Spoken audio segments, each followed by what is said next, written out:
अगर हम acne vulgaris के सिम्टम्स की बात करें तो कौन से सिम्टम्स है जो लोगों को नज़रअंदाज नहीं करना चाहिए एंड क्विकली डर्मेटोलॉजिस्ट के पास जाके उनकी प्रिस्क्राइब्ड मेडिसिन वगैरह यूज़ करनी चाहिए?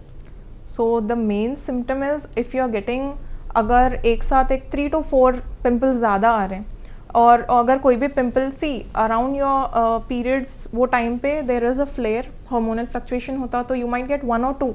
अगर 1 or 2 पिम्पल से ज़्यादा 3 to 4 हो रहे हैं, या फिर वो पिम्पल यूजुअली फुंसियों के वजह से शुरू होती है, वो अगर वो फुंसी से जाके इट्स बिकमिंग अ सिस्ट, या फिर ऐसा गड़ों के वजह से ऐसे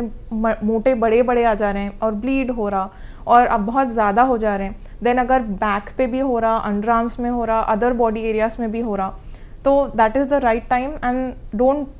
गो टू लेट। तो जितना आप लेट जाएंगे उतना ज़्यादा मुश्किल होती फिर ट्रीट करने, तो दैट टाइम पे 7 days you can wait, at least 5 to 7 days। अगर ज़्यादा हो जा रहे हैं तो then you have to seek a medical advice.